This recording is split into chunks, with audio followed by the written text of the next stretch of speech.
Ih, diz que meu speaker não está falando. Boa noite, Vanja. Boa noite, boa noite. Está me ouvindo bem? Estou ouvindo bem. Ah, tá legal. Tudo bem? Tudo bem, tudo ótimo. Tem outras pessoas entrando aí, né?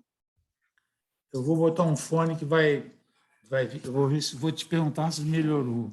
Espera aí. Tá.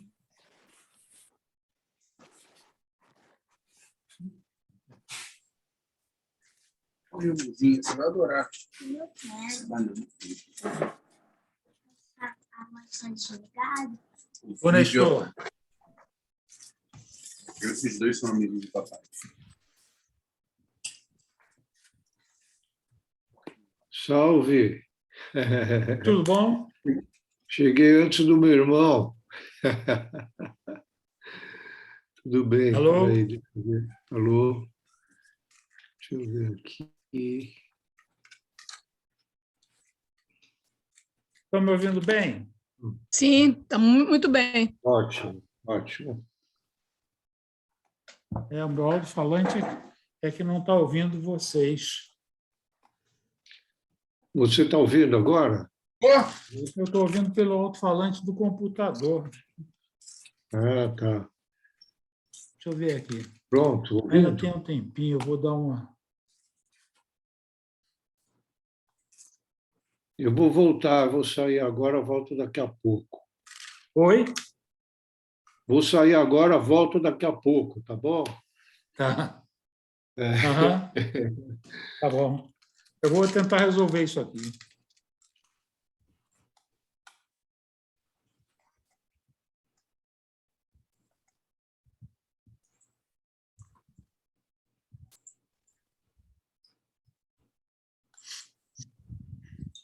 Ô, Teia, tudo bom? Oi, José. Que surpresa é essa? Engraçado, eu estou com um probleminha aqui no meu microfone, meu alto-falante. Você está me ouvindo? Eu estou te ouvindo, mas pelo alto-falante do computador. Eu queria ouvir pelo fone. Alô? E que surpresa que é essa? Surpresa? É. Nenhuma, é um bate-papo. Me pegou assim, me pegou de surpresa. É. Tá bom. Tudo bem? Tá, tudo bem. Deixa eu aumentar aqui o meu volume. Estão me ouvindo bem mesmo? Sim, muito bem. Sim.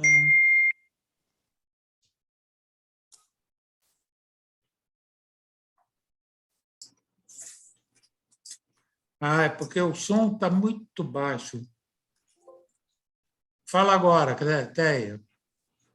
Oi, boa noite. Está ouvindo agora? Não, agora está uma maravilha. Então tá bom. Agora está tudo certo. Tá. Pedro, não. Como é que vai, Pedro? Oi? Não, eu estava falando com outra pessoa. Ah, tá.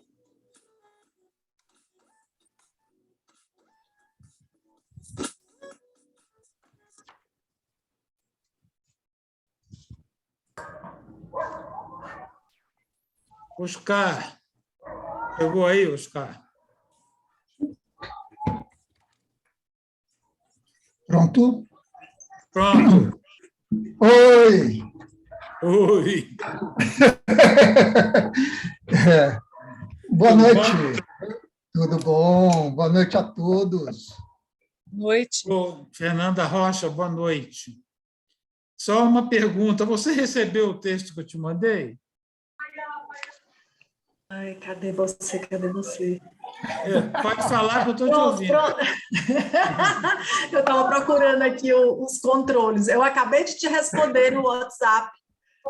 Tá? Acabei de te responder. Aí eu interrompi lá e disse, deixa eu correr, eu tenho uma live. Quando eu vi que você tinha mandado o link. Mas eu já dei um retorno lá para você. Amanhã a gente conversa mais, tá? Tá bom, tá bom, tá bom. É que eu fiquei preocupado. Não, não se preocupe, não. É que eu andei meio down. down no high society, como diz a querida Rita Lee. Tá bom. Tudo bom, Thea? Tudo bom, Oscar? Oi, tudo bem? Oscar. Oi, Oscar. Oscar Olá, Liberal. Oscar Liberal. Tudo bom? Boa noite, Tabacô. Boa noite, gente. Boa noite a todos. Boa Boa noite, noite. Oscar. Noite. Oi, Oscar Livre. Boa noite, Regina Castilho. Tudo bom? Oi, Oscar. Oi, Oscar. Oi, Tabacô. Tudo bem? Tudo bom. A Regina Eu já figura estava com saudade de Pois você, é, Tabacô. por isso que eu inventei. Eu também estava com saudade, aí inventei uma palestra só para te ver hoje aqui. Então tá bom.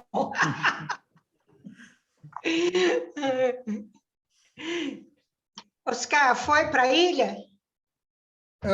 Não, não fui, o projeto foi cancelado. CTG. Não, foi um rolo com a CETESB. CETESB não, com a CESP.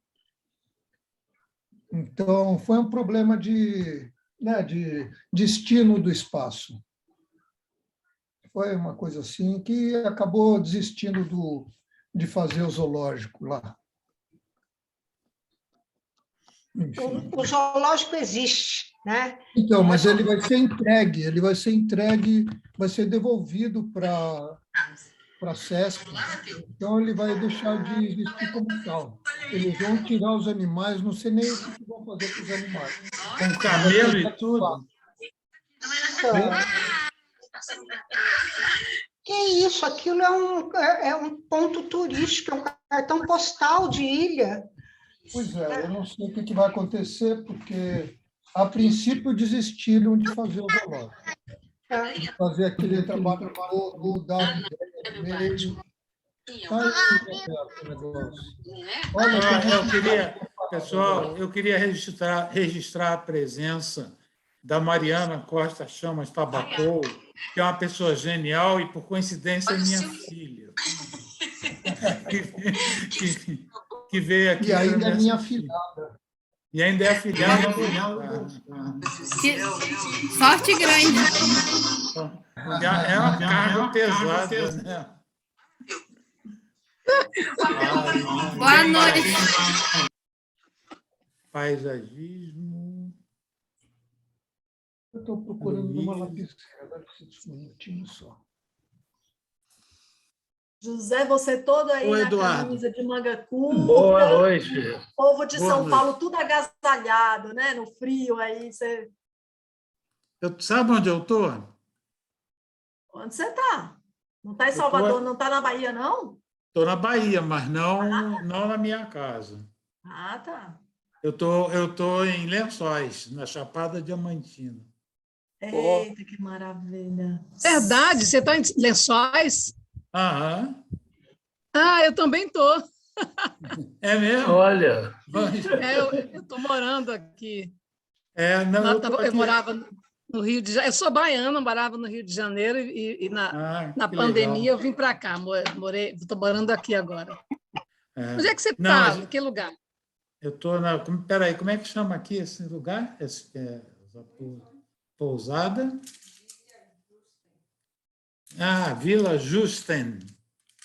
Uma pousada. Logo que você vai entrando na cidade... Sim. Pode falar. Eu moro no condomínio Mirante de Lençóis, que fica no caminho do Ribeirão, Ribeirão do Meio. A gente chegou ontem e hoje a gente deu um pulo lá naquela gruta Lapa Doce. Né? Nossa, muito, muito linda, legal. Linda, linda. Mas aí voltamos para cá porque tinha essa live, aí eu vim dar uma... Que maravilha, hein? Leonardo Almeida, como vai, Léo? José está só fazendo inveja aí aos paulistas. Outra presença Olha, importante. mas aqui está friozinho, viu? Está friozinho aqui, viu? Está frio, mas está mais perto do pessoal de São Paulo. Aqui está uma brincadeira. Friozinho baiano, né? Eu estava fazendo um registro, o Leonardo de Almeida trabalhou comigo lá no sítio e ele dá um caráter internacional ao nosso encontro, porque ele está morando em Portugal, lá no Porto. E aí está presente aqui, enriquecendo a assistência com a sua presença. Bom, eu acho que 7:01, a gente já deu 1 minuto de tolerância, acho que a gente podia começar, né?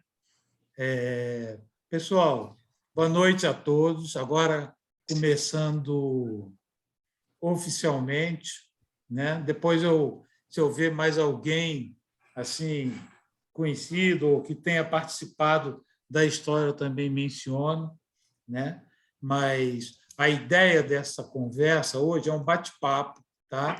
É um bate-papo inteiramente descomprometido, né? Que, em algum momento, o Oscar Bressani e eu resolvemos fazer para dar conhecimento a vocês de um projeto que a gente está desenvolvendo, que nos parece muito importante, embora, para a maioria dos que participaram, ele tenha começado como uma coisa que era importante, é óbvio, mas que, na época, a gente não achava que teria a importância que teria até hoje, porque isso veio se prolongando, aí, essa história, e hoje ele está, inclusive, se concretizando através de uma proposta que a gente fez de documentar toda essa história, tá? E deixar essa história para pesquisa e para os visitantes que forem ao sítio Roberto Burle Marx poderem ter uma noção de uma das faces mais importantes do trabalho dele e que não é tão conhecida. Pessoas sabem, todos vocês sabem que, durante a época do escritório, Burle Marx promoveu, e muita gente que está aqui presente participou de uma série... This meeting is being recorded. Alô? O Elfigo está com o microfone aberto. Para desligar, por favor, para...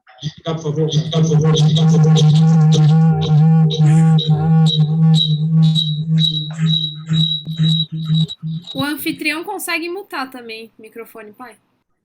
Então, mute. Pronto. Acabo de mutar o Elfigo, desculpe o mau jeito. Né? Mutar o Eduardo Barra, que está aqui presente, ele vai reclamar disso. Não é mutar, não, é emudecer. Né? O Eduardo e eu levantamos essa bandeira de preservação da língua já há muito tempo. Volta e meia a gente está reclamando na internet. Isso aí, inclusive, é motivo de uma discordância entre eu e a Mariana, minha filha. Mas é outro assunto, não vamos falar disso agora, né? Vamos deixar para outra hora. Mas, enfim... Estou na live, eu já pedi, já descobri nas duas. Oi? Pô. Muta o Pedro aí. Você está para cima e para baixo que você pegou isso para fazer. A parada é teu plano. Zé, eu acho melhor você emudecer todos os microfones, porque às vezes a pessoa não percebe que está ligado e acaba interferindo. Uhum. Bom, então estava dizendo que nós decidimos trazer a público isso, um bate-papo, né? E, na medida em que os personagens forem surgindo, aqueles que estiverem presentes eu vou mencionar também para todo mundo saber. Tá? E o que é o projeto? Nosso projeto nós chamamos Memorial Botânico Roberto Burle Marx. Ele é um memorial das atividades botânicas, como o nome dele está dizendo. Né? É engraçado que a gente estava falando de português, e aí tem a ver com o assunto. Um pouco tempo depois do falecimento do Roberto, eu conversei com o Borsoi, o arquiteto, né, o Acácio Borsoi. Ele tinha feito o projeto, junto com a Janete, que era a esposa dele, do ateliê do Roberto no sítio. Né? Então, eu conversei com o Borsoi pedindo ajuda para ele ajudar a gente num projeto de um memorial do Burle Marx, da parte botânica, etc. e tal. E ele fez uma cara estranhíssima, né? E eu vi que ele estava querendo falar alguma coisa, mas ele não falava. Aí eu disse assim, você está com alguma dúvida? Tem algum problema? Ele disse assim, não, é que me parece estranho trazer o corpo do Roberto aqui para o sítio e ele ficar aqui, né? Por causa do nome memorial. Eu disse, não, mas não, a ideia não é trazer o corpo do Roberto para deixar no sítio, um registro da memória do trabalho botânico do Burle Marx, né? Que tem uma importância muito grande, inclusive, para a ciência, como vocês todos já sabem, né?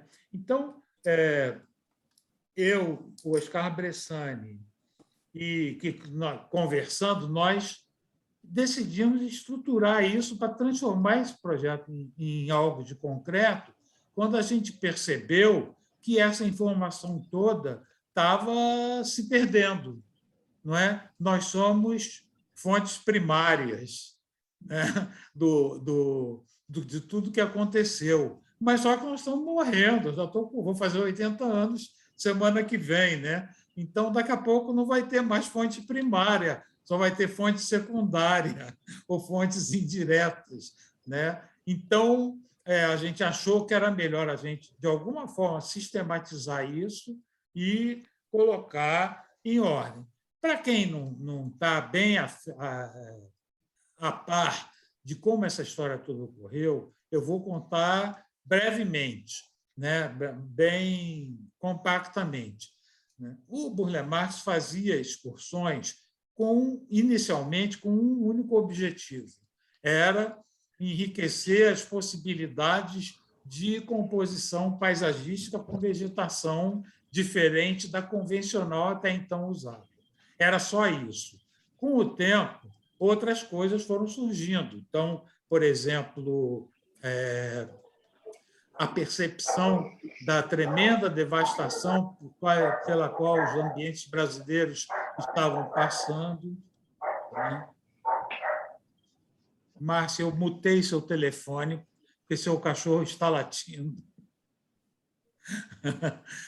Então, a devastação pela qual o Brasil passava. E a outra coisa muito importante também era a fonte de sugestões que a própria natureza dava para fazer uma reinterpretação em projetos de paisagismo.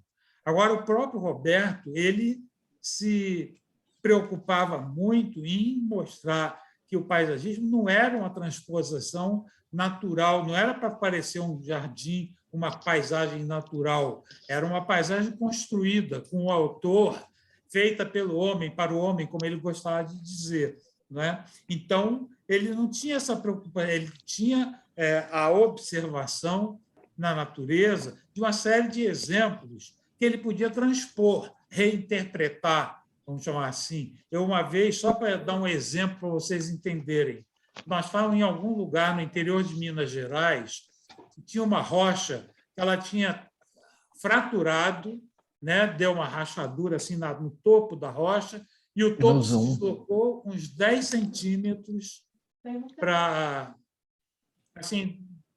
em relação à base. Aí, naquela fenda que se formou, acumulou matéria orgânica e apareceu uma linha de bromélias, né? E aí o Roberto olhou e disse assim, olha só, a gente nunca pensou nisso, né? Uma parede que recua no meio numa determinada altura, faz uma pequena jardineira e bromélias, isso aí pode dar uma coisa bacana, não sei o quê. Então, ele estava o tempo todo ligado nessas coisas, mas, repetindo, não como uma coisa a ser imitada ou ser refeita como ele viu, mas a ser reinterpretada, né? Possibilidades, milhares de possibilidades, também passaram a ser importantes nessas viagens.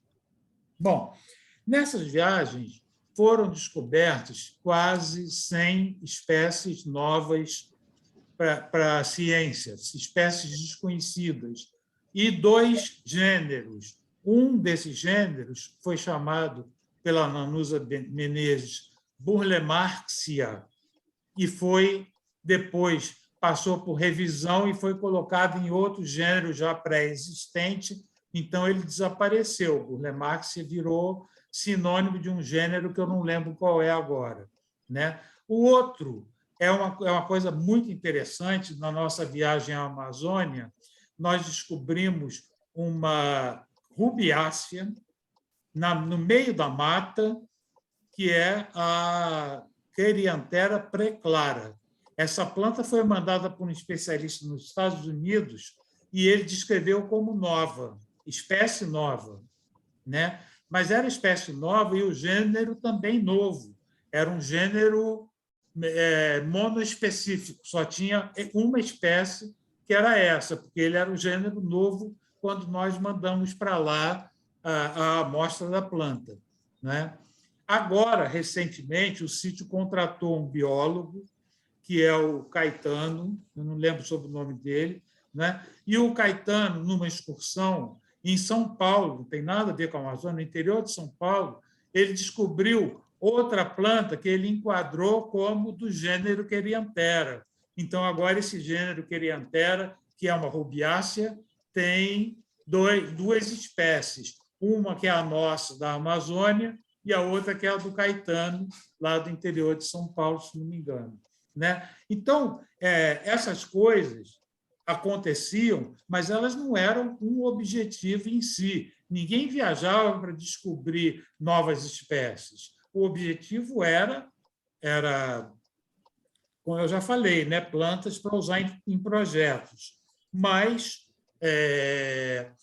era possível, era uma consequência que a gente trouxesse plantas, mandasse identificar, porque a gente queria saber o que a gente estava coletando, e, de repente, o especialista naquela planta dizia assim, essa planta é nova. E aí botava o nome de Burle Marx ou o nome de alguém que ele indicasse. Por exemplo, Velociáceas, como nós exploramos muito Velociáceas, junto com a Nanusa, que é especialista nessa família, praticamente todos os gêneros têm uma Burle Marx no meio. Barbacenia tem, Velosia Burle Marx tem, Xerófita Burle Marx tem, quase todas têm, né? E depois, quando descobri a outra planta daquele mesmo gênero, não podia ser Burle Marx de novo, porque ele já tinha uma planta com esse nome. Então, ele sugeria um nome de alguém ou um nome que fizesse menção à geografia, ao lugar de origem, esse tipo de coisa. E isso foi uma atividade que foi intensa e permanente na vida inteira dele. E depois que nós entramos no escritório, eu entrei em 65, não é? Depois disso, eu passei a participar ativamente dessas atividades, porque, como eu disse no começo, eu gostava de viajar, e era um tipo de viagem muito diferente. Era uma viagem que, assim, para meu encanto, era uma viagem que você não queria chegar, né? Eu tinha um pai que, quando viajava, ele dizia assim, vamos embora logo, senão a gente não chega, tem que chegar. A gente via alguma coisa, queria parar, vamos dar uma paradinha para olhar? Não, eu quero chegar logo. E não parava. E essas viagens com Burle Marx era exatamente ao contrário. A gente ficava no meio do caminho. Não interessava chegar numa cidade para dormir às 4 horas da tarde ou às 5 horas da tarde. Então, a gente ficava até a luz cair. Quando a luz estivesse caindo, é que a gente ia pensar, bom, então vamos dormir aonde? Aí eu olhava no mapa, vamos dormir em tal lugar, e a gente ia, né? E assim foram coletadas essas quase 100 espécies novas que eu falei, e muitas espécies que foram introduzidas em paisagismo, algumas nem foram determinadas. Por exemplo, a clúzia de pedra azul, que é uma clúzia com uma folha pequenininha, né? Nós usamos assim ad nauseam em projetos de paisagismo à época, porque a gente conseguiu produzir muitas no sítio, né? Então, usava frequentemente. É uma planta que não quer solo, ela não quer muita camada de solo, ela é uma planta que dá em cima da rocha, né? Então, é uma planta ótima para jardins sobre lajes, para coberturas. esse tipo de coisa assim. Então, foi dessa forma que a gente foi juntando um acervo que tem uma importância tão grande que, como vocês devem saber, recentemente o sítio foi registrado como Patrimônio Mundial da Humanidade pela Unesco, e na súmula de justificativa da comissão aparece exatamente fazendo referência às duas rubricas na qual o sítio se enquadra, dizem respeito à coleção de plantas vivas, embora o sítio seja muito mais que isso. O sítio tem outras coleções importantes, principalmente de arte popular, de cerâmica, de cristais, tem N coleções. O Burle Marx era um colecionador de coleções, né? E ele doou tudo isso para o governo. Então, tudo isso hoje em dia pertence ao IPHAN, Ministério do Turismo atualmente, né? Então, a ideia foi essa, foi de registrar esse projeto, porque ele está, assim, a informação a respeito dele está se perdendo, né? Depois, onde a gente pensou que, claro, parece óbvio, né, que o melhor lugar para ser depósito dessa informação, inclusive de uma parte desse projeto nosso que prevê a gente voltar aos ambientes para coletar algumas das plantas que têm o nome Burle Marx e que não estão na coleção do sítio. Se perderam com o tempo, algumas morreram e tal. Aí a gente pretende recoletar essas plantas e ter um jardim ou uma parte do sítio. Isso aí está em discussão com a diretora do sítio, que é a Cláudia Storino, né? Para ficar em exposição para as pessoas verem as plantas que o Burle Marx descobriu, né? Então, é uma coisa interessante. Mas não é só isso também. A proposta é que toda essa informação que nós estamos juntando, ela possa servir para pesquisa, possa servir para um historiador que queira restaurar o que aconteceu nessas viagens, quem foi, quem não foi, o que se coletou, o que não foi coletado, toda essa informação para publicações científicas, para registros paisagísticos, como era do desejo do Burle Marx quando ele doou o sítio, tá? Então, isso ficou sendo... A ideia era de que ela se localizasse no sítio.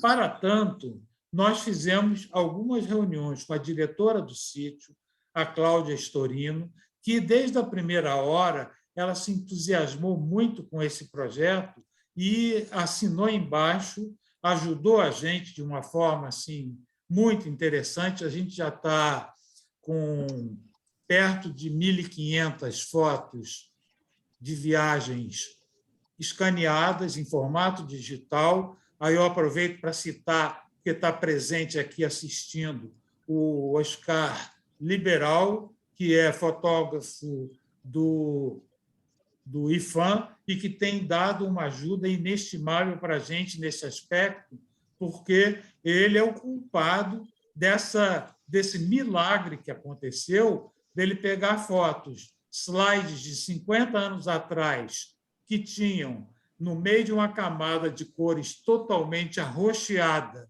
e coberta de fungos, ele conseguiu fazer o milagre de recriar aquela paisagem. Praticamente, quando ele mandou para mim, eu vou usar um termo que já está fora de uso, eu fiquei estupefato. Eu disse, nossa senhora, isso não é foto da Amazônia, não é possível, de tão milagroso que foi a coisa, né? Já estamos com as fotos do Oscar Bressani, também já foram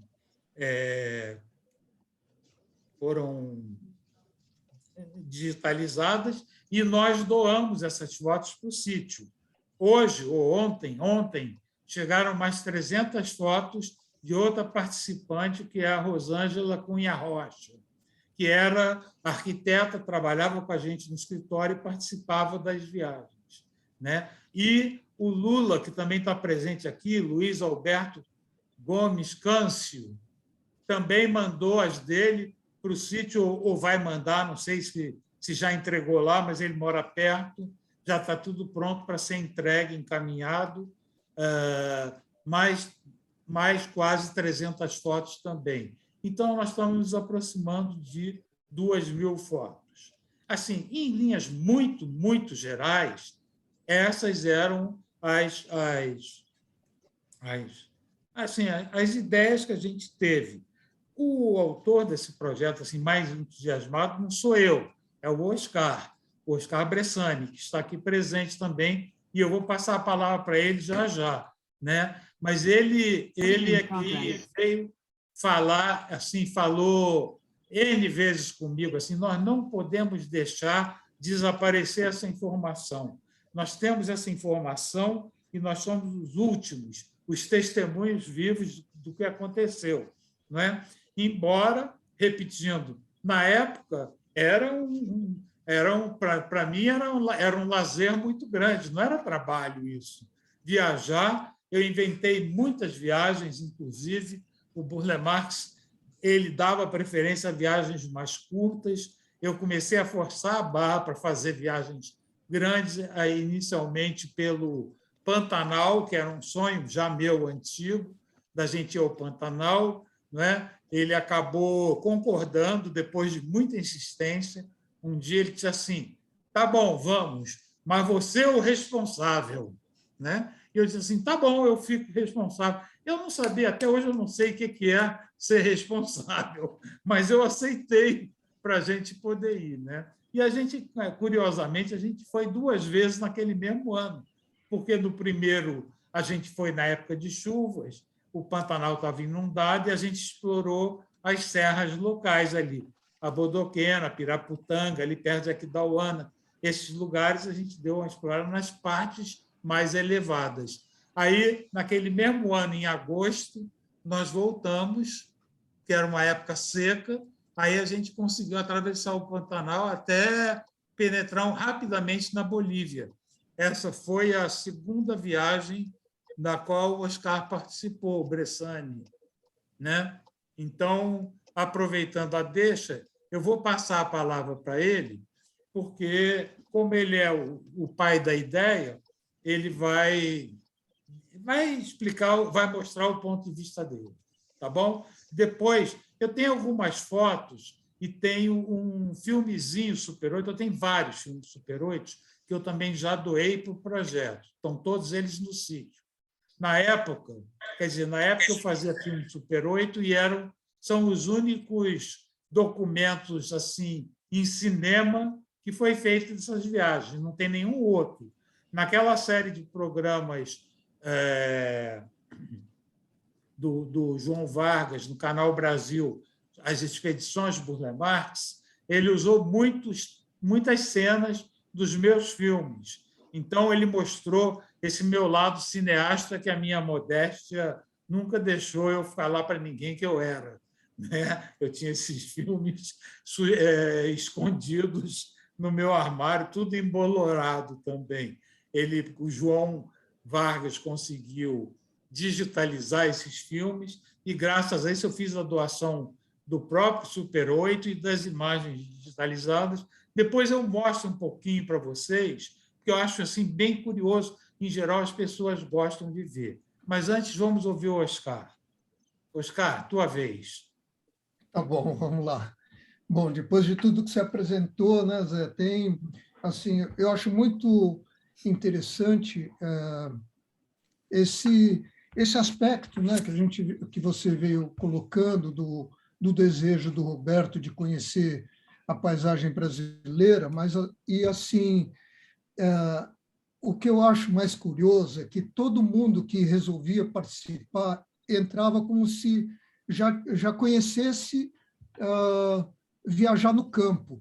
Mas, na verdade, todo mundo que fazia parte dessas viagens o que fazia era usar uma lapiseira Pentel, uma caneta de nanquim, trabalhava na prancheta e nunca tinha entrado no campo.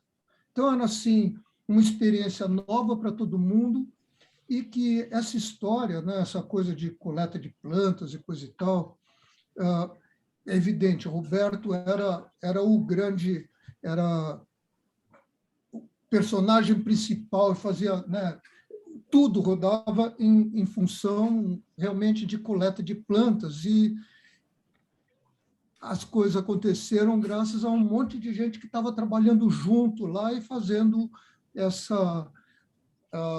a possibilidade de se coletar plantas diferentes se tornar uma coisa real, né? Eu acho é um aprendizado espetacular.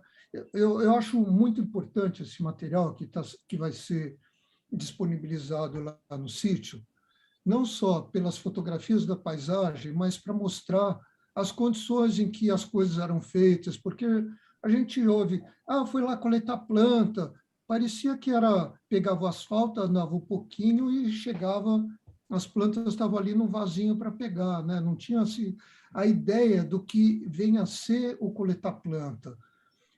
Junto com a busca pela planta diferenciada, que de alguma maneira a gente vai educando o olhar e também aprendendo a conhecer famílias de plantas, para você falar, puxa, com essa planta aqui, para eu levar a planta para conseguir multiplicar, eu tenho que pegar tal parte dela, o semente, o galho, o muda, enfim, acaba tendo aprendizado no campo. Mas, além de tudo isso, de ter que aprender a embalar, a gente vai se familiarizando de tal modo com a paisagem que, quando você chega num lugar, você mais ou menos espera encontrar um certo tipo de vegetação. E isso tudo era aprendizado que ia se tendo no campo. E essas fotos, esse registro que vai ficar disponibilizado depois para consulta, de uma certa maneira, ela mostra isso daí. Que, às vezes, subia em árvores altas para coletar planta, não era nada tão simples assim, mas a gente entrava com tanta vontade para fazer parte de todo esse, sabe, não é sonho seria até como se fosse uma coisa real, mas não, era assim, de você encontrar tudo era muito precioso na paisagem, né? E a gente aprendia também como olhar uma helicônia na mata e, de repente, você vê uma helicônia a pleno sol. Foi um fato que aconteceu comigo, né?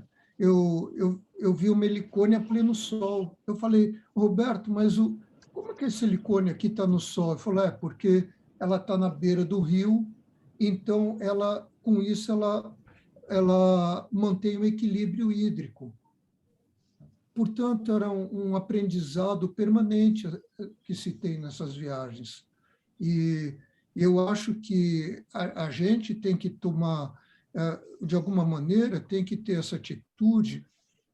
Eu procuro sempre colocar essa questão da gente aprender a olhar, não sair daqui e chegar no destino, como você colocou no início, né, Zé? Mas a gente perceber que o caminho é o nosso destino, que onde você está, tudo é fonte de inspiração, é para você olhar percebendo a beleza que existe em todos os lugares. E esse gosto pela beleza e pela arte era o que se discutia e o que Roberto mostrava o tempo inteiro. Às vezes a gente passava numa queimada que tinha acontecido no Cerrado, e aí se via aquele chão coberto com cinzas, o resto de carvão preto ali, em cima de um solo vermelho e umas flores daquela lantana que surge logo depois de queimado. E aí chamava atenção para aquilo, sabe? Uma maravilha tão grande que a gente passa, às vezes, despercebido.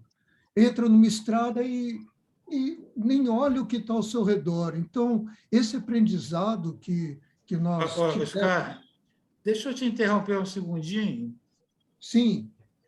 essa planta que o Oscar está falando, essa lantana do cerrado, é uma das plantas chamadas pirófilas. Pirófilas significa amiga do fogo. Piro, fogo, filum, amiga. Amiga do fogo, elas florescem depois que passa o fogo. Eu quis fazer essa menção porque é bonito, né? Inclusive o nome delas é bonito. Né? O fogo nem sempre é inimigo. Vai lá, Oscar. Isso que é muito interessante, né? Porque essa planta daí, como outras que acontecem no cerrado, como a semente delas, muitas delas têm sementes aladas, e as sementes não conseguem chegar no chão por causa da quantidade de gramíneas que tem, então elas desenvolveram uma tática, vamos dizer, que logo que passa o fogo, como o chão fica exposto, elas florescem e frutificam logo de imediato, soltando as sementes. É a maneira que ela encontrou de poder atingir o solo com rapidez. Então, é muito interessante. Isso tudo a gente vai aprendendo.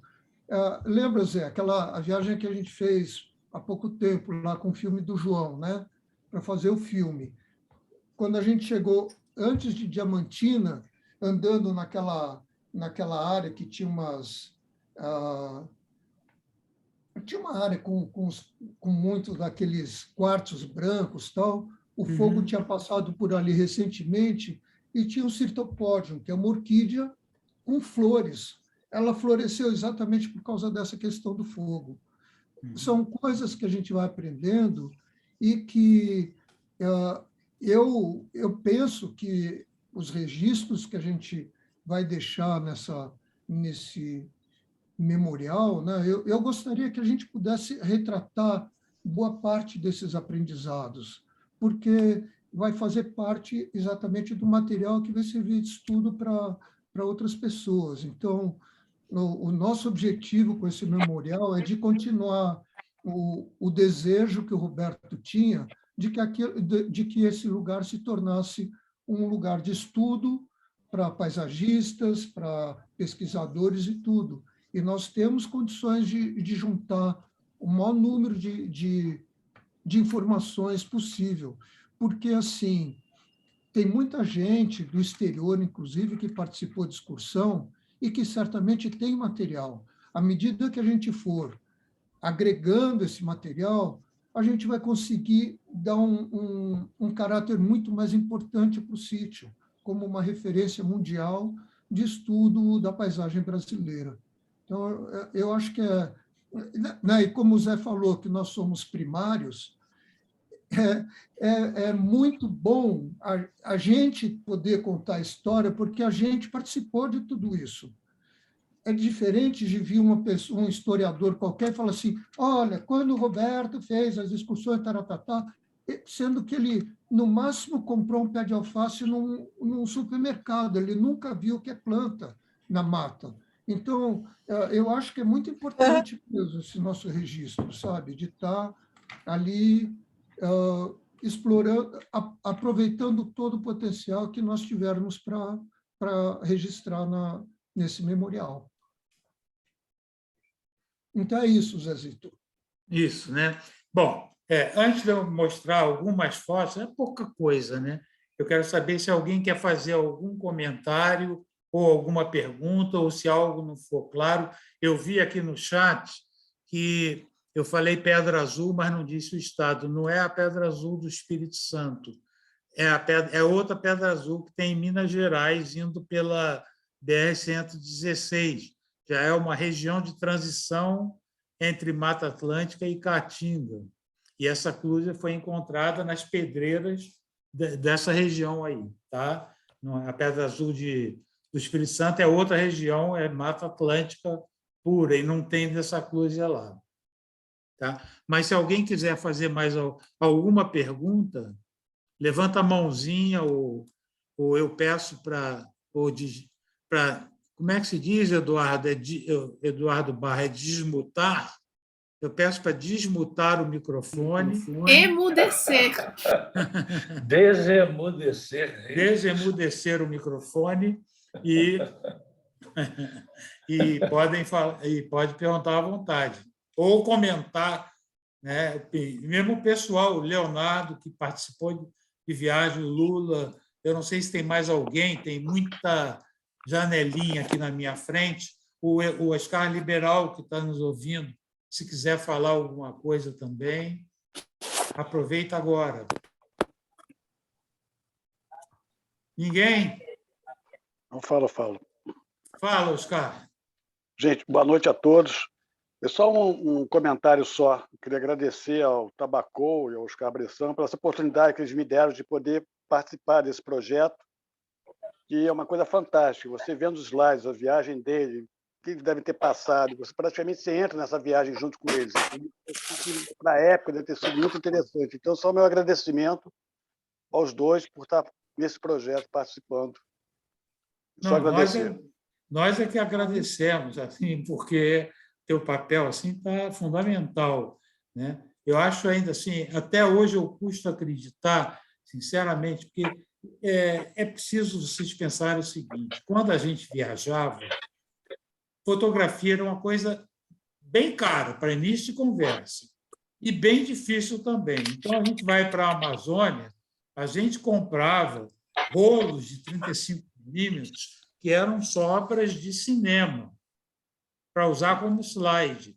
Depois a gente rebobinava esses filmes no quarto escuro para fazer os nossos slides. A gente conseguia, com isso, um filme com 36 poses, saía um pouco menos da metade do preço comercial. Nessa aí é mais barato por causa disso. A gente tinha um rebobinador lá no quarto escuro, tateando as coisas e tal. Esse filme é pancromático, nem luz vermelha você pode acender, né? E aí a gente foi fazendo como é que se diz? Essa rebobinagem, e aí a gente levava isso para a viagem. Aí fotografava lá, trazia os filmes, mandava para o laboratório. Alguns desses filmes eles eram segredos comerciais da Kodak, que era o filme Kodacolor. O filme Kodacolor só revelava em 3 lugares em todo o mundo. Era em 4 lugares. Era nos Estados Unidos, no México, no Panamá ou em Paris, ou na França. Fora desses lugares, não revelava. Então, você levava nas óticas, esse filme era mandado pelo correio, né? E voltava 1 mês e meio, 2 meses depois. Agora, vocês imaginem, 2 meses depois, a gente abria e estava tudo uma porcaria, né? A gente não ia voltar, não dava mais para voltar para a Amazônia, né? Essa Querianthera preclara que eu falei, essa rubiácea que nós descobrimos, era 6 horas da tarde. Olha como a gente aprende. 6 horas da tarde, nós vimos a inflorescência dela de longe. A princípio, pensávamos que era um mulungu, uma eritrina, porque era grande aquilo ali, e no meio da mata. Aí nós chegamos lá, eu nem sabia que era rubiácea, a gente não sabia, olhou, nossa, coisa diferente, não sei o quê, deixa eu fotografar. Fotografei com flash, né? E depois a gente coletou a planta e levou. Coletou ela viva, né? E aí levamos, depois tiramos a amostra e tal, foi mandado, e aquela história que eu já contei. Muito bem, aí foi planta nova. Quando foi muito mais recentemente, eu acho que uns 30 anos depois, eu fui fazer uma viagem com um saudoso amigo meu e do Oscar Bressani também, que era o Luiz Cláudio Marigo, fotógrafo de natureza. E nós fomos exatamente naquela região. Só que, quando eu cheguei lá, eram 30 anos depois. A floresta tinha sido eliminada daquele lugar, literalmente foi eliminada. Estava cheio de pousadas, a cidade chama-se Presidente Figueiredo, né? Cheio de pousadinhas, e muita gente toma banho de rio, tem umas grutas interessantes e tal. Virou um lugar de pessoal de Manaus passar fim de semana, fica a 130 quilômetros, mais ou menos, de Manaus, né? E aí tinha Querianthera preclara para todos os lados.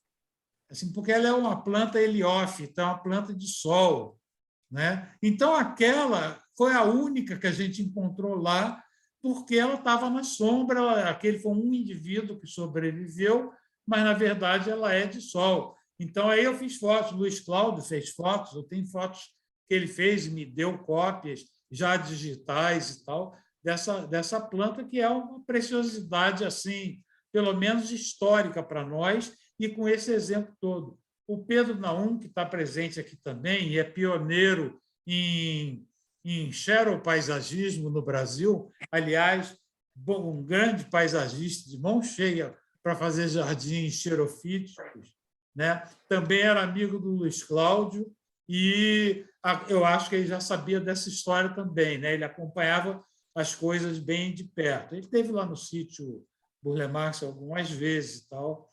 Então, assim, esse projeto também tem essa capacidade de reunir pessoas que têm um interesse comum em torno desse assunto, desse objetivo. Eu vou mostrar para vocês o filmezinho. José, Oi, é Lula, pode falar, Lula. Eu vou deixar minhas fotos na semana que vem. Estou finalizando a... Está tudo misturado. Olha, eu já estou perdendo a paciência com você. Não, semana que vem eu levo sem falta. Estou quase... Falta um pouquinho, tem 280, por aí. Uhum. Misturado com outras fotos da minha vida, eu tenho que separar, né? Meio confuso. Mas eu vou deixar lá semana que vem. Uhum. Depois que a bronca do Oscar, não tem como agora, já puxando de orelha aí do meu lado.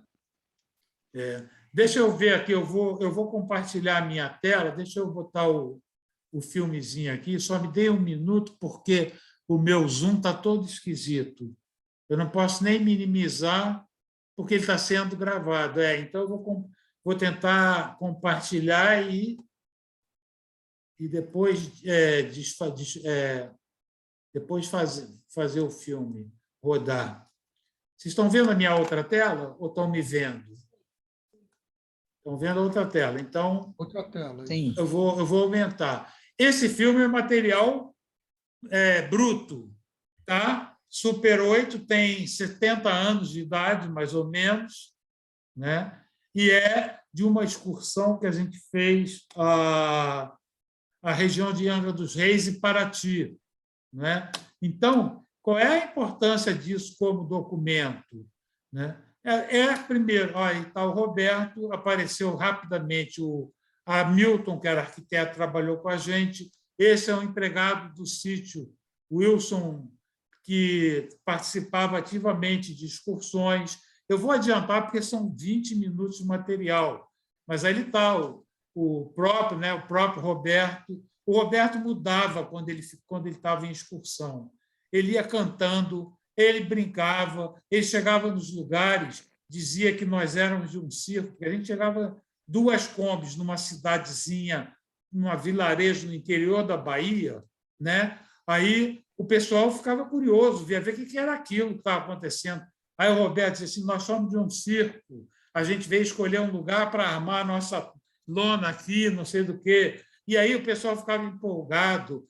Na outra cidade, uma vez confundiram ele com Chacrinha, e ele assumiu o papel do Chacrinha. Ele nem sabia o que era o Chacrinha, porque ele não assistia televisão, né? Mas ele disse, eu sou o Chacrinha assim e tal, e aí ficou fazendo umas palhaçadas lá, e a turma aproveitando, né? Então, assim, aqui tem outra pessoa que foi importantíssima lá no escritório, o Carlos Minoro Canagusto, que está aqui descendo com não sei o que é, um filodendro, parece, né? Entregando para o Delci. O Delci está lá no sítio até hoje, era um motorista, né? Eu vou adiantar um pouco para lá. Esse é o Carlos. Zé, posso fazer uma pergunta? Pode. Quem é Veri? Veri, tá boa? Oi, amor, tá bem, Zé. Deixa eu perguntar, vocês tinham as duas... Eu fico pensando assim, como que com 2 combis, com a equipe que vocês tinham de gente, mais todas as, né, as plantas que vocês pegavam, como que cabia tudo? Como e parando de tempo em tempo, tipo, não tinha uma data limite para chegar em lugar nenhum, né? Para chegar ao final, e como que cabia tudo? Como que vocês faziam caber tudo? Não, olha só, caber tudo era uma estratégia antes da viagem. Aliás, eu comprei Kombi exatamente pela sua pergunta, porque sempre tinha muito mais gente do que lugar, muito mais gente interessada em ir do que lugar.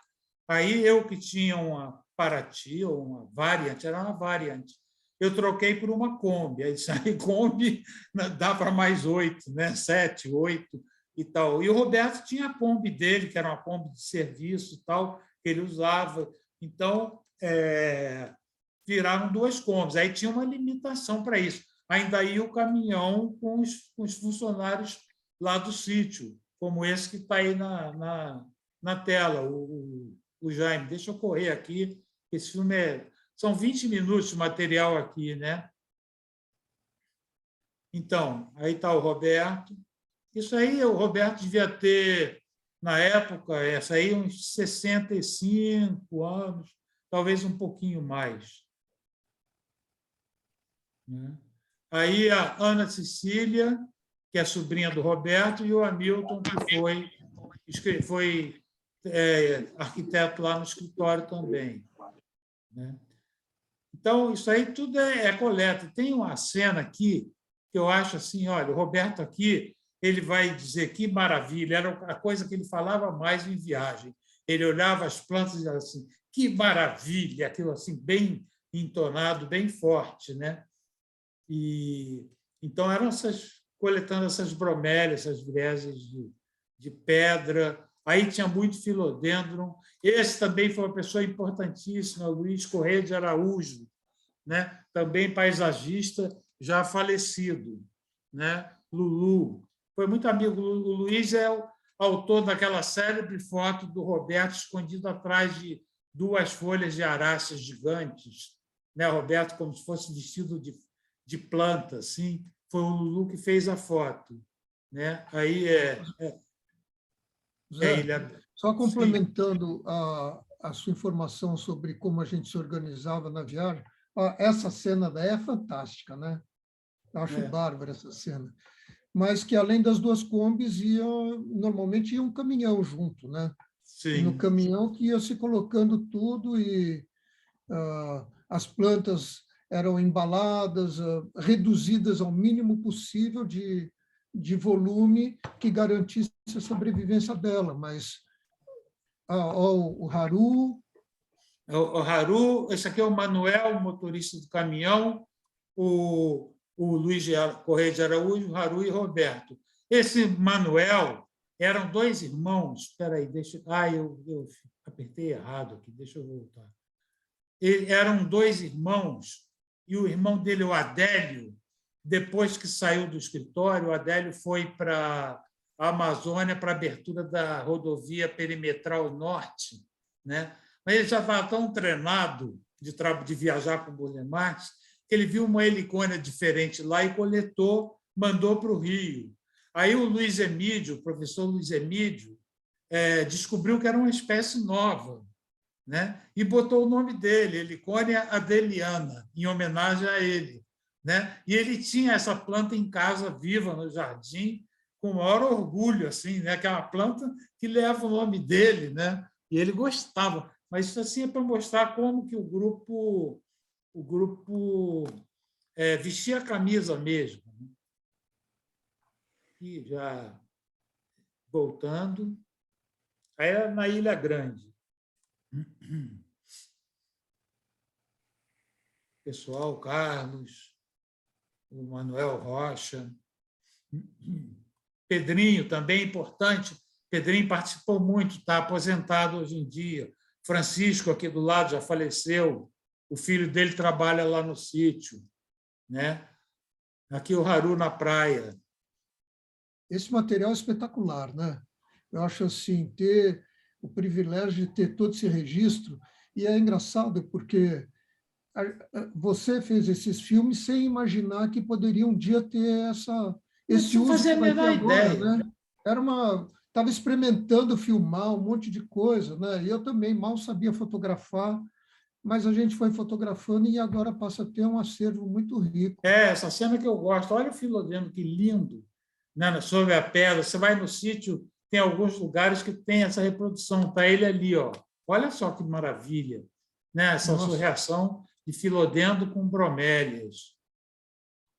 E houve uma época em que havia sugestões de que Roberto era um predador da natureza, que ele removia plantas e não sei o quê, mas isso aí é conversa fiada, porque, por exemplo, essa excursão, a gente tirou plantas da Rio Santos que estavam sendo esmagadas pelo trator. O trator derrubava as árvores cheias de orquídeas, de bromélias, de ripsales, cactáceas, nessas coisas, e passava, jogava para baixo, assim, que ela iria para a praia, morria tudo. Ali sou eu, saindo da água. Isso aí, ó, esse careca. Eu já era careca naquela época.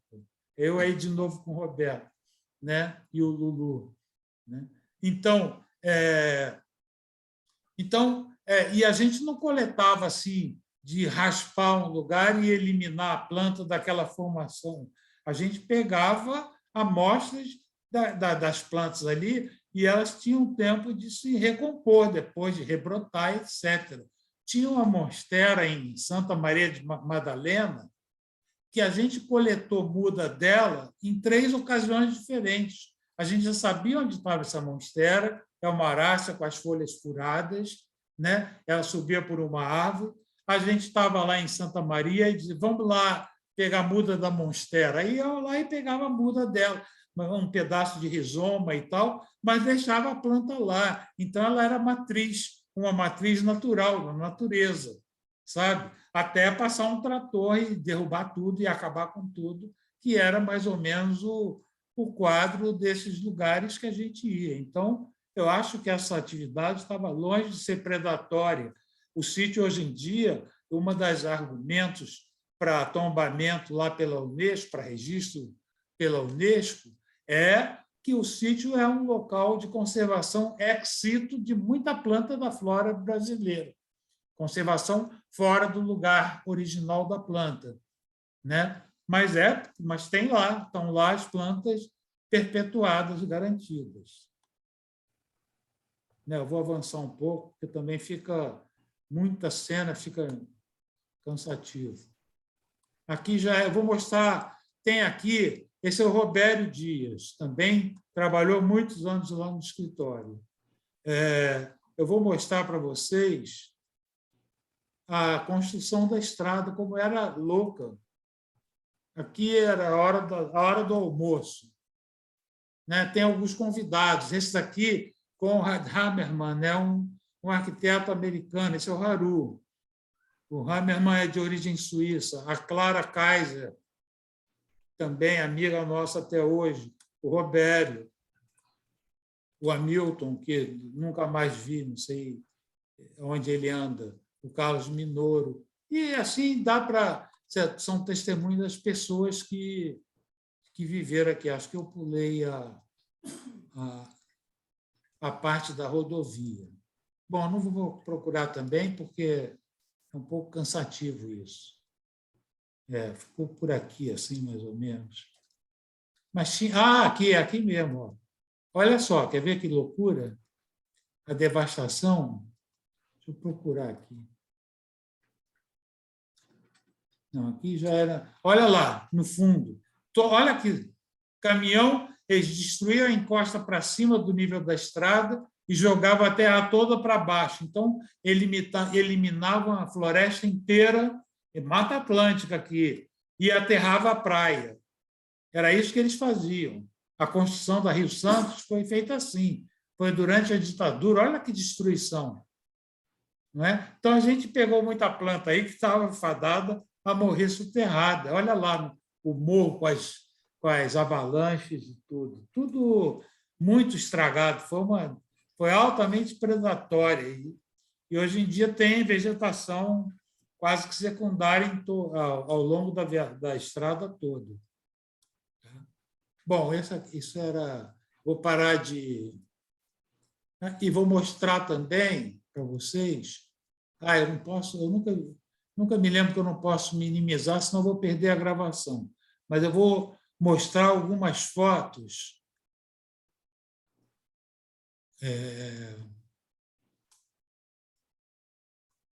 Caramba, onde é que estão essas fotos?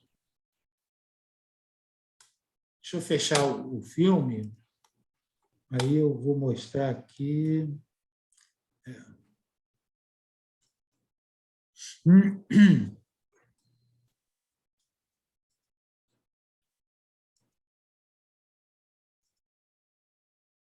Não, não é pessoal.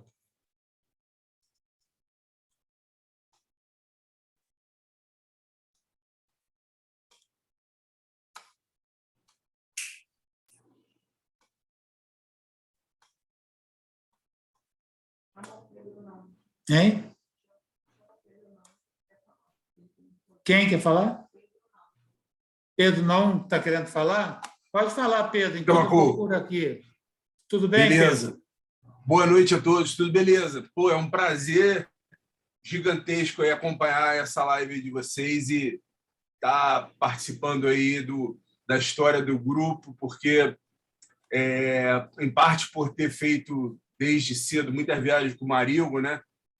Você mencionou, inclusive aquela que a gente encontrou lá em Santa Teresa, antes de uma descoberta que a gente fez lá na Bahia de várias espécies novas, em 92. Mas eu tenho certeza que esse trabalho do Burle Marx foi uma de vocês todos, nas viagens, nas expedições, foi uma continuidade das viagens dos naturalistas do século XIX, do século XVIII, né, que começou com Alexandre Rodrigues Ferreira, e que no século XX teve continuidade dessa forma, né? Poxa. Então eu acho que hoje eu ganhei meu ano já. Eu sempre colocado no mesmo barco que o Von Marcius. Mas né? sem dúvida nenhuma, por vários aspectos, né? Não apenas pela coleta de taxonômica de vegetais, espécies novas e tudo, mas pela própria abordagem, né? Holística e o grupo maravilhoso, muito mais amplo e diversificado que foi. Eu acho que resgatar essa história é importante para o pioneirismo brasileiro na abordagem em relação à biodiversidade, porque é uma pena não ter conseguido falar com o Roberto Romão, o doutor Roberto Romão, da Universidade Estadual de Feira de Santana, que fez pós-graduação no trabalho do Roberto Burle Marx, lá com o Gustavo Martinelli no Jardim. E o Romão ele escreveu junto comigo e com o Cláudio Nicoletti o capítulo sobre recursos fitogenéticos no paisagismo, de um livro-texto maravilhoso que a Sociedade Brasileira de Recursos Genéticos, o doutor Veiga, pôde publicar, e que fala sobre recursos fitogenéticos no Brasil. E o Romão levou para esse capítulo uma abordagem que é do pós-doc dele, da importância dos recursos genéticos coletados pelo Burle Marx, e num aspecto assim de que talvez na história da humanidade o Burle Marx tenha sido quem mais aproximou a biodiversidade da sociedade, né? Porque a gente fala sobre isso, sobre o quanto as plantas ornamentais elas promovem essa interação do homem com a biodiversidade de uma maneira que talvez vá além quantitativamente ou de forma diferente qualitativamente dos alimentos e da etnobotânica, né? E, nesse sentido, quando você menciona a Unesco tendo reconhecido o patrimônio genético do sítio, eu acho que é fundamental entender que isso foi um processo amplo que vocês criaram, participaram e levaram durante décadas, e que hoje em dia está muito pálido comparado com o que foi. A gente tem gente fazendo isso, né? O Harry Lorenzi mesmo é um enorme recurso humano para essa abordagem de resgate da biodiversidade, e a gente entender que a biodiversidade ela se transforma em recursos genéticos de valor para a própria humanidade quando ela é coletada e conservada, principalmente conservada em vivo, né? Então, assim, eu acho que esse trabalho é um trabalho de uma importância talvez maior do que todos nós tenhamos impressão nesse momento histórico agora, porque é um trabalho assim que é realmente uma continuidade do que o Roberto Romão chama de Círculo Carioca da Paisagem, que é um círculo que aconteceu no Rio de Janeiro, apesar do Burle Marx ter nascido em São Paulo e de contar com paulistas ilustres como o Oscar, a Nanusa e outros, mas é um grupo muito importante que eu tenho para mim, que começou com Glasiou e com toda a história da botânica fluminense no século XIX, né? Com o próprio Frei Veloso, né? Que dá origem ao nome das velosiáceas. Então, eu acho que isso daí é de uma importância científica, cultural, histórica gigantesca. E a gente tem que valorizar e aprofundar isso. Eu acho que publicações e a própria continuidade do trabalho, né? Aquela série da televisão que vocês dois fizeram é fantástica, e eu acho que a gente não tem a dimensão histórica e a importância, e talvez não lembre da importância científica desse trabalho. Realmente, esse círculo em torno do Burle Marx promoveu um aprofundamento no conhecimento e no uso, né, na conservação e no uso da biodiversidade, elevando ela a recursos genéticos de uma maneira fantástica, talvez inédita, num sentido mais amplo para a humanidade. É uma honra poder estar pertencendo aí ao grupo de amigos. Bom, e é uma alegria tê-lo aqui entre todos que estão nos ouvindo, e eu queria até sugerir esse trabalho que você mencionou do professor Romão. Talvez fosse interessante a biblioteca do sítio ter uma cópia dele, porque é uma das coisas que também está se fazendo, tentando com que os documentos que tenham relação com o Roberto, com a obra dele, estejam todos presentes lá na biblioteca também. Então, se você puder agenciar... Quando o Romão veio fazer... sim, com certeza, eu vou falar com ele. Quando ele veio buscar o pós-doc no Rio, foi eu que apresentei ele para o Gustavo Martinelli, e eu dei alguns contatos para ele, entre eles o seu, da Nanusa. Ele chegou a entrar em contato com a Nanusa, e teve aquelas clássicas limitações de verba do trabalho e tudo, mas a abordagem dele sobre o legado do Burle Marx no âmbito dos recursos genéticos, né? Eu conheci o Romão por causa da Sociedade Brasileira de Recursos Genéticos, da qual eu e ele somos membros fundadores, e que tem essa visão do potencial da biodiversidade, né? O trabalho dele realmente importantíssimo para ir além do legado paisagístico do Roberto, entendeu? E eu acho que é por aí. E a gente ter eu vi aí, fiquei até emocionado vendo o Lulu Correia Araújo, que foi uma pessoa muito importante para mim no início dos anos 90, quando eu estava começando a entrar no mundo das bromélias. Eu sei que meu queridíssimo amigo Luiz Carlos Burkin também participou desse grupo, e eu também tive uma relação muito boa com outros atores dessa época, como o Dimitri Sucre e o Luiz Emílio, como você falou.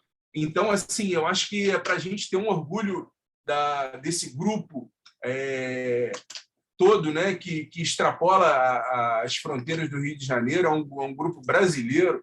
A gente tem que ter um orgulho enorme, ter a dimensão desse trabalho, que não pode, inclusive, cair no contexto de passado histórico. Eu acho que eu vi você falando aí da região de Presidente Figueiredo, que eu até conheci em 2005, e eu vivi isso, inclusive, lá em Pedra Azul de Minas, e eu vivi para várias regiões, né? Porque eu visitei muitos inselbergues. Eu vivi essa coisa de algumas décadas depois a gente chegar no lugar e não reconhecer a área. Né? Perfeito. Então, eu acho que ainda tem espaço para a gente conseguir isso. O Lorenzi, ele conseguiu uma autorização de coleta, ele até trouxe mais gente para o grupo do Plantarum que tinha essa autorização de coleta, porque a introdução em cultivo de espécies nativas é o primeiro caminho para a gente ampliar o nosso cardápio de espécies para serem trabalhadas, para não ficar usando buchinho e podocarpo japonês, né? Que é uma coisa ultra careta, né? Buchinho Eu acho que a gente tem que levar essa beleza da flora e a própria criatividade estética da natureza e processada como o Burle Marx fez. Bom, eu aproveito até o teu pronunciamento como gancho para duas referências. Uma é do Luiz Correia de Araújo mesmo, que viajou com a gente bastante. Se vocês forem visitar o sítio, o teto da sala de música é uma reprodução do teto da sala da pousada da mãe do Lulu em Ouro Preto, o pouso do Chico Rei, né? E a gente foi lá para fotografar, para desenhar, para depois o marceneiro poder refazer aquilo ali, né? E o Lulu, eu considero o Lulu um traidor, porque ele morreu sem eu ter conseguido ganhar dele na sinuca. A gente jogava sinuca em todas as viagens à noite nos lugares. Eu nunca consegui ganhar do desgraçado. Ele jogava demais, né? E eu dizia, um dia eu vou ganhar do Lulu, um dia eu vou ganhar. Ele era uma pessoa impressionante, ele era bom de bromélia, bom de mergulho, bom de gastronomia, teve aquele restaurante de conchas, né? De conchas. Uma história, o Lulu, eu vi o Lulu matando uma cobra no sítio, uma cobra, uma jararaca, né? A cobra estava por cima da jardineira, ele pegou ela pelo rabo assim e deu uma virada rápida e bateu a cabeça dela no chão, sabe? Mas uma coisa, um gesto tão rápido, foi mais rápido que a cobra, né? Grande figura. E o desgraçado jogava sinuca, viu? Eu penei, assim, eu cheguei no máximo a perder de pouco com ele. Bom, o outro registro importante... Deixa eu queria colocar uma coisa... Só um segundo, só para registrar uma presença aqui, o João Vargas está presente, os filmes do Canal Brasil foram dirigidos pelo João e, assim, olha, eu confesso a vocês que no começo, quando a gente estava fazendo, eu tinha a impressão que o filme ia ser eu andando para lá e para cá, porque a gente ia filmar e as filmagens eram assim. Aí, quando eu vi o filme lá em São Paulo pela primeira vez, os capítulos, né? Eu disse, nossa Senhora, mas é assim, é de uma fidedignidade muito grande. Então, o João é outra pessoa que tem uma importância enorme nessa história, porque ele foi o que transformou essas histórias em imagens, né? Então, eu registro com grande prazer a presença do João aqui na nossa audiência digital. João, quer falar, João? Bom, só quero agradecer e se eu pude fazer alguma coisa foi com esse material lindo, que cada vez que eu via esse pedaço eu ficava ali olhando, pensando assim, nossa, por que eu não pus isso? Nossa, que coisa! Então, porque a seleção ali é muito difícil e você pulou partes inteiras. Sim. Então, nessa história eu pude, porque na ilha de edição a gente vai, volta, vai, volta, vai, volta. Então, conheço de cor certas partes ali, já fazem da minha memória, como se fosse Sim, foi você que digitalizou tudo, né? Sua voz está falhando um pouco. Desculpa. Pronto, agora voltou. Legal. Mas, enfim, tenho que agradecer a presença de vocês e esse material maravilhoso que está aí disponível para todo mundo, né? Mas aquilo que o Oscar falou, quando eu fazia aquilo, não tinha ideia de que era maravilhoso, nem que ia ser um material histórico, nada disso. né? Eu fazia por prazer de fazer mesmo, gostava e fazia. Então, depois ele ficou importante, né? E, inclusive, eu tenho algumas paisagens que não existem mais. Eu tenho o filme do Roberto Burle Marx e do Coit Mori, no canal de São Simão, na região ali, pouco para cima de Uberaba, entre Minas e Goiás, né? Que era um canal, uma paisagem fantasticamente linda e que uma barragem inundou e fechou tudo ali, desapareceu tudo. Tem alguns filmes assim. Então, bacana. Oscar, desculpe, eu te interrompi ali, porque eu queria registrar o João, mas aí pode falar. Tua vez. Não, o que eu queria... Oi, João. Eu queria complementar, eu gostei muito de ouvir o que o Pedro colocou para a gente, né? Achei fantástico isso. E eu queria acrescentar uma coisa, que eu desconheço outro paisagista que tenha, além de coletado as plantas, usado isso em jardim, porque os naturalistas coletavam, levavam para jardim botânicos, coisas assim, mas da maneira como o Roberto coletava para usar nos jardins no Brasil e no mundo, né? Como na Venezuela fez coletas lá e usava no jardim de lá.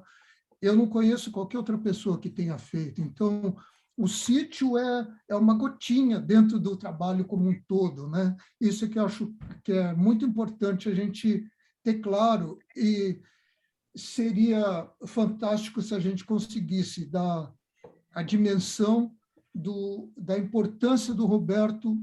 Não, o sítio é só a cabeça do alfinete do trabalho de tudo que ele fez, né? Então, é isso que eu acho muito rico. E era bom a gente ter presente. E esse trabalho, você falou isso na hora que eu ia registrar outra presença importante aqui, que é o Leopoldo Pacheco, né? Não é pelo que ele está pensando, não. É porque ele é um guardião feroz do jardim da Fazenda Vargem Grande. É um dos jardins mais conservados que a gente tem lá do elenco do escritório, dos jardins mais conservados. Eu acompanho assim mais ou menos de perto e sei que é um esforço muito grande que todos fazem, o Leopoldo, a Malu, etc., para manter aquela fazenda do jeito que ela está. Aquela fazenda ela é carismática na obra do Roberto, porque você olha aquilo, quando eu falava para meus alunos, eu dizia assim, eu quero ver o que alguém me diga, o que está fora do lugar aí, o que não serve, o que está demais, o que está faltando. Não tem, é tudo assim. Roberto usava a expressão juste mesure, a medida justa, né? Aquilo tudo é tudo medido, assim, tudo medido para ficar justo, para ficar com unidade, aquela coisa toda, né? E eu me lembrei, e acho que tem a ver com o que o Oscar disse, porque tem veloziácea plantada na Fazenda Vargem Grande, tem algumas bromélias que tinham no bromeliário, que também são de excursões. Então, e eu, inclusive, falei com a Malu uma vez da gente fazer uma excursão para botar aquele bromeliário em ordem lá, porque ele foi sofrendo alteração com o tempo, muito, né? Então, ele foi se alterando. A Malu e o Leopoldo também, e a Bel, né? Bel, eles têm medo de mudar alguma coisa. E eu digo lá, eu defendi assim, não, o bromeliário foi um pedido do Clemente Gomes para ele ter uma coleção de bromélias. É um lugar, não é um jardim, é uma coleção ali. Então, a gente pode compor com outras plantas, não é para ter só o que ficou lá, que sobrou na mão do Roberto, porque o Clemente, se estivesse vivo, certamente ele estava contribuindo com bromélias para botar ali. Né? Com toda certeza. Obrigado pela sua presença. É um prazer ouvir, e é um alimento para a continuidade do trabalho, conhecer essas pessoas e ouvir essas histórias. porque é uma luta diária. Você está vendo a tua responsabilidade? Agora aumentou bastante, né? Não, sem dúvida. Mas então, acho que isso é que vai dando um pouco a dimensão para a gente, sabe, Zé? É muito, muito importante ouvir as pessoas falarem. Você pode ter certeza que é um jardim fora da curva. Na obra, Roberto fez mais de 3.000. Aquele, pelo que ele significou, pela forma como ele foi feito e como ele está sendo mantido, principalmente, é que faz com que ele seja fora da curva mesmo. Bom, alguém mais quer fazer algum comentário, alguma coisa? Eu quero falar duas coisas. Oi. Com a palavra. Boa noite. Primeiro, obrigado pelo convite. Eu queria falar assim, Oscar, você falou uma coisa que eu acho que podia ser o título de algum capítulo, de alguma publicação dessas, que é O Caminho é o Destino. O caminho era o destino. Eu adorei. E outra coisa que o Oscar falou também, né, da importância do trabalho do primário, tal, do uso, né, não só da coleta, do registro, mas com o uso das plantas nos projetos, é a questão da generosidade e do trabalho com mais gente. É a generosidade mesmo, é a vontade de compartilhar, de passar para... Acho que de compartilhar mesmo, de divulgar. Não era de jeito nenhum egoísta, muito pelo contrário. Eu acho que é uma característica muito importante. Eu tenho uma história que eu acho muito boa e que mostra essa generosidade do Roberto. Ele estava plantando lá no sítio uma Corypha umbraculífera, era uma palmeira que floresce aos 50, 60 anos de idade, uma vez e morre, né? Mas ela leva 50, 60 anos para florescer. E tinha uma visita lá, não sei quem era mais, né?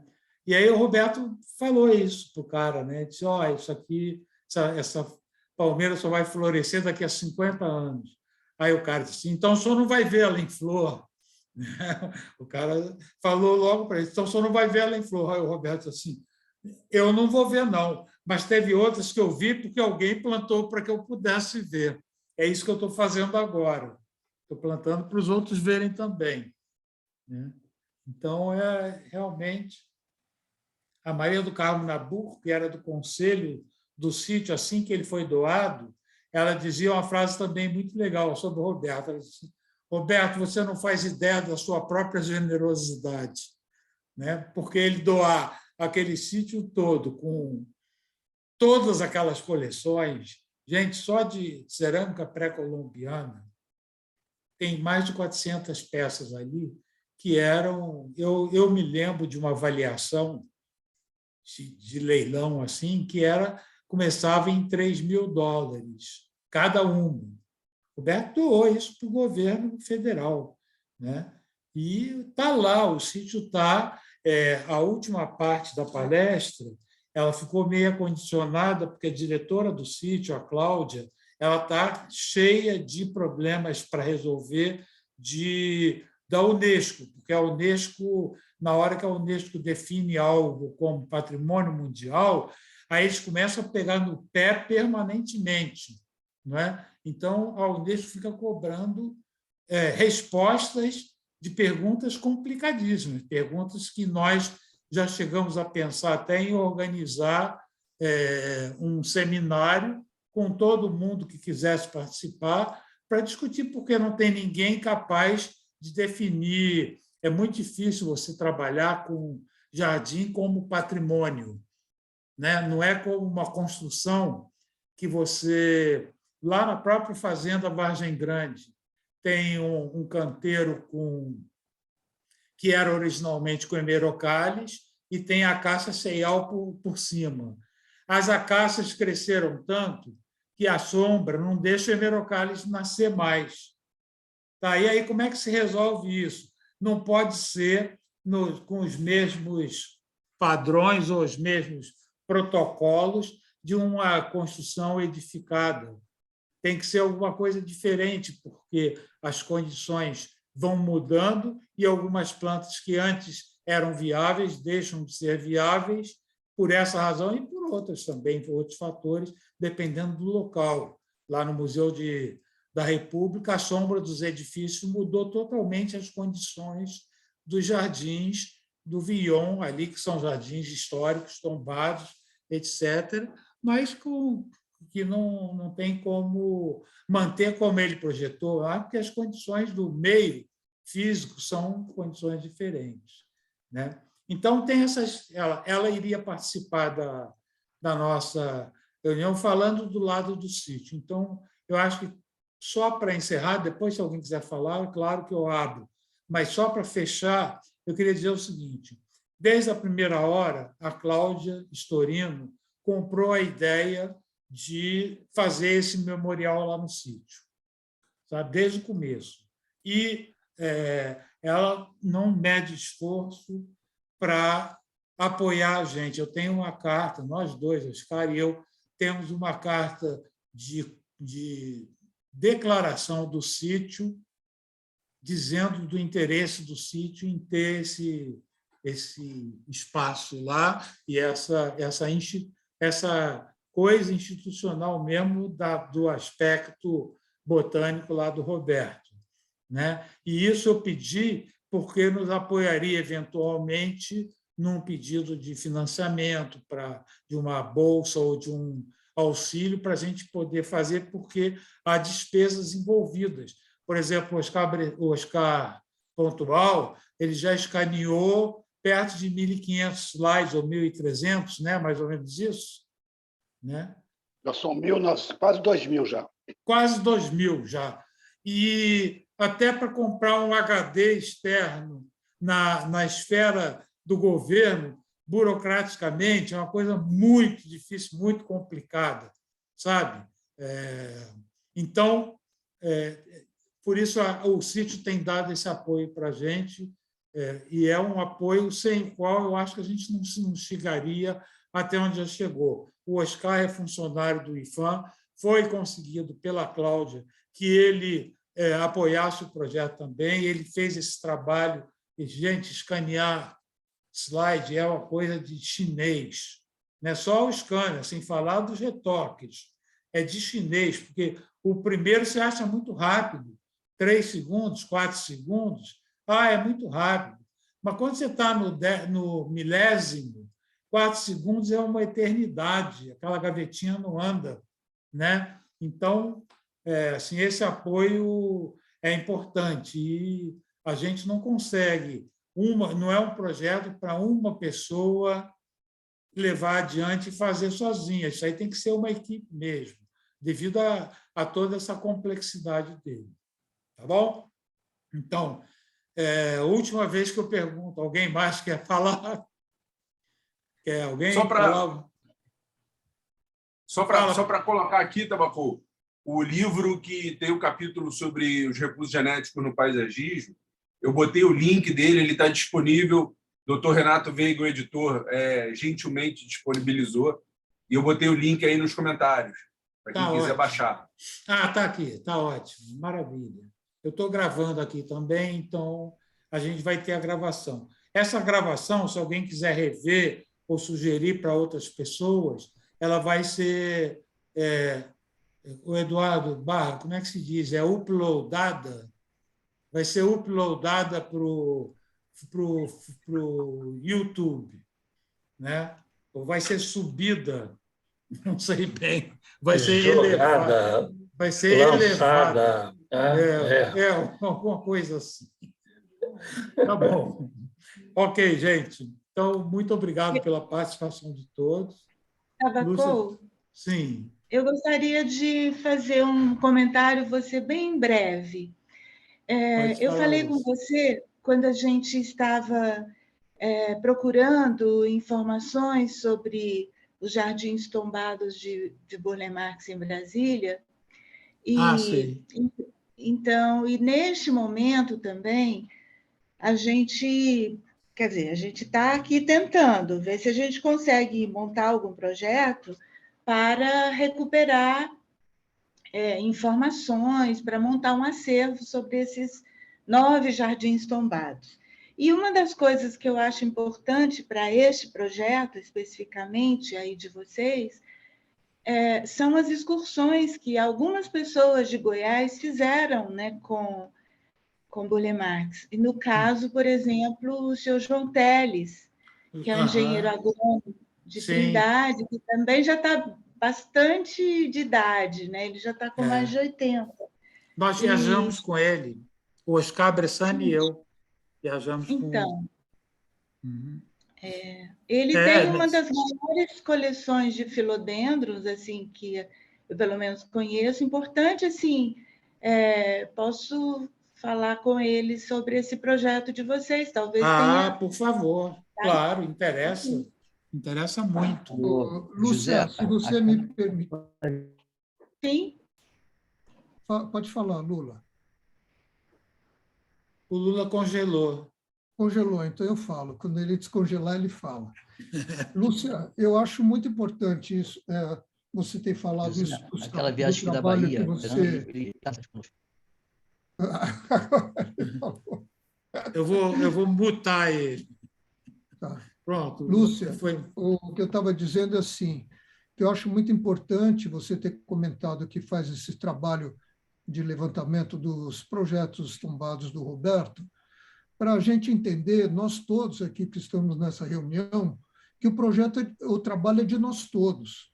Quanto mais a gente conseguir agregar de informação para o sítio, mais a gente vai conseguir que esse projeto se expanda. Então, eu penso que cada um de nós que tiver qualquer registro de fotografia, trabalho elaborado ou coisa assim, pense em colaborar com o projeto e com o sítio sempre, para a gente poder dar continuidade a esse projeto do Roberto. Eu acho que é uma coisa que a gente está iniciando, são os passos primários de todo esse processo. Então, para todo mundo que está aqui, vocês fazem parte do mesmo grupo, não tem nenhum de fora nessa parada. Tá certo, Oscar. É ótimo ouvir isso. E para a gente do Cerrado também é muito importante, porque a gente sabe que o bioma Cerrado foi, assim, basicamente ele não foi expressado ainda no paisagismo, não foi utilizado como poderia, e ele está devastado num grau, assim, numa velocidade muito acelerada. Então, qualquer informação é importante para todos, de fato, né? Com certeza. Eu acho uma coisa que o Burle Marx trouxe muito importante foi a dimensão desses ecossistemas abertos, né? Heliófilos, né? Porque a gente tem as restingas, os costões rochosos, o cerrado, a caatinga, os campos rupestres, o pampa, os campos de altitude, são todos ecossistemas não florestais, né? Onde a gente tem muitas espécies adaptadas ao sol e que permitem a gente, dentro do paisagismo tropical propriamente brasileiro, com espécies autóctones, a gente criar uma história, né? Que é uma coisa bastante diferente do legado que veio do paisagismo e da horticultura vitoriana, que trabalhava com muitas plantas de interior da mata, folhagens, plantas que iam, inclusive brasileiras, né? Muitas bromélias, aráceas, que iam bem nas estufas europeias, né? Então, o que o Oscar estava falando, que é o ponto-chave da história, é a introdução em cultivo, né? A gente tem a descoberta botânica, quando uma espécie é identificada, recebe um nome, mas a introdução em cultivo dessa espécie, que é uma coisa que o Burle Marx fez, talvez, aos milhares, é uma iniciativa para depois ser criada, inclusive, uma atividade econômica de desenvolvimento daquele recurso genético ou de domesticação do gênero ou da espécie.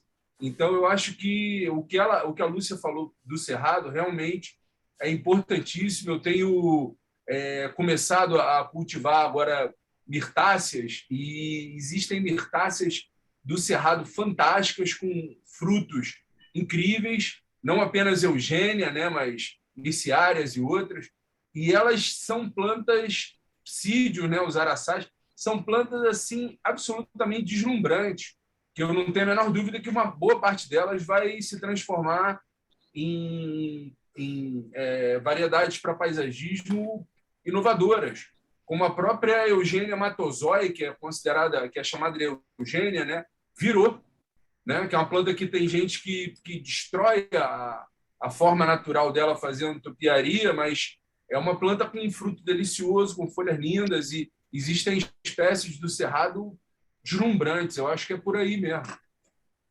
Inclusive, Pedro, um negócio que eu acho muito legal assim, que você está falando da paisagem usada, da vegetação usada em interior e coisa e tal. O Roberto, com o trabalho dele, mostrou o que é não ter preconceito com a paisagem, sabe? Você está na Caatinga, usa o que tem da Caatinga, procura o belo no lugar.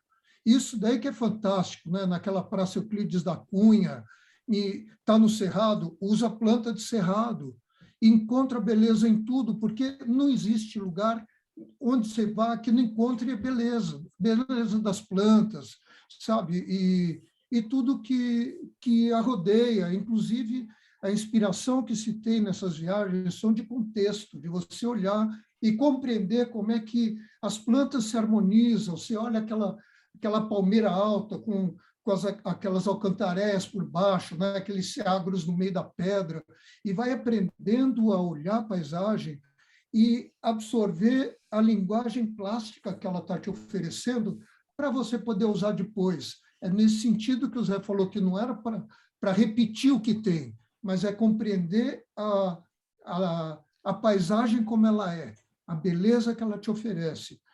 Olha, não estou querendo fazer propaganda de coisa nenhuma, mas assim, eu fiquei tão tocado com todo esse aprendizado no campo que eu acho assim uma pena as outras pessoas não poderem compreender ou vivenciar um pouco disso. Por isso eu tento, de vez em quando, montar grupos para fazer algumas viagens pequenas que sejam, para transmitir um pouquinho do que eu aprendi com o Roberto, isso de poder olhar naquele murundum de folha lá e falar, olha que coisa especial, olha esse toquinho dessa planta miudinha. A gente tem que aprender a olhar, né? Aprender a viajar e ir olhando assim tudo que tem ao lado e admirar a beleza que está à nossa disposição, sem ficar...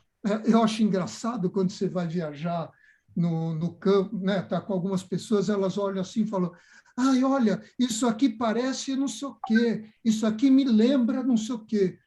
Aí eu falo, olha, escuta, se isso daí parece, é porque você não está olhando aquilo que é porque você está olhando isso e projetando tua imagem para fora. Olha o presente, a coisa está na tua frente, olha o que ela existe nos seus olhos, né? Então, é isso, a gente aprender a olhar. Não importa para onde a gente vai, mas tentar ter um olhar um pouco diferenciado do que a gente habitualmente tem. É isso. Uma última coisa ligada ao que o Oscar falou.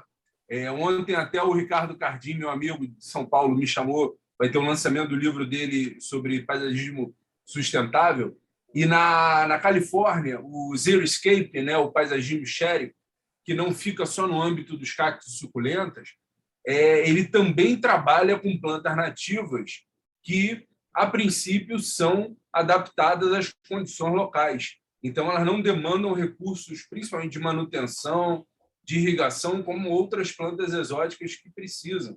Então, isso é o que o Oscar estava falando, de usar no Cerrado, plantas do Cerrado. Essas são iniciativas que a gente faz para domesticar os grupos, as espécies, os gêneros, e também para iniciar um trabalho de aproximação do homem com a natureza local, que cada vez é mais escassa, mas também uma perspectiva de, talvez, substituir aqueles gramados caretas e aquele paisagismo que vem importado dos Estados Unidos, que é uma tragédia, né? Que é o pastiche do trabalho do Burle Marx. Então, a gente tem que ter orgulho e ter a dimensão do que o Brasil fez e pode continuar fazendo. Pedro, a coisa que eu acho mais absurda, sabe o que é? Num país tropical, vir com uma linguagem de jardim clean. Você quer coisa mais estúpida que essa? Os caras que ficam olhando neve, tudo branco, aqueles pauzinhos no meio, tudo bem, é clean, é tudo branco. Mas aqui num país tropical, onde no fresta do cimento aparece begônia, aparece tudo que é coisa, qual é o sentido de pensar num conceito desse? É ridículo, no mínimo. Bom, deixa eu interromper. O Lula ia falar, mas congelou. Você quer falar ainda, Lula? O teu microfone está fechado. Aquela viagem que nós fomos para Ibotirama, Barreiras, que todo mundo se encontrou em Brasília, na casa do Oswaldo, o João Teles estava presente nessa viagem. O João Teles estava, tem foto dele até. O Jesus Roio. Tem o Jesus Roio e o... Não é aquele Jesus que está em Roio, Joinville, que produz... É o Jorge Castan. Jorge Castan. Rode Deus. Não, e o de Joinville é Castan. Mas sei. Tudo bem. Bom, gente, eu acho que já está meio adiantado, né? A gente está a 1h30, quase 1h40. Então, eu agradeço muito a presença de todos. Como eu disse, vai ficar gravado, vai ser uploadado para o YouTube. Quem quiser ver de novo, ou passar, ou recomendar. Arremessado, Zé. Arremessado. Arremessado. Vai ser arremessado.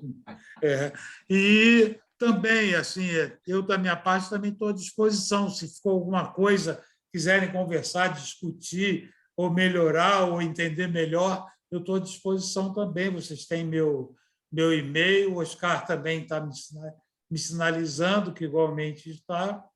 Muito obrigado a todos. Tá? E uma boa noite. Agradeço também muito a todos e o projeto é de todos nós. Obrigado. Boa noite. Boa noite.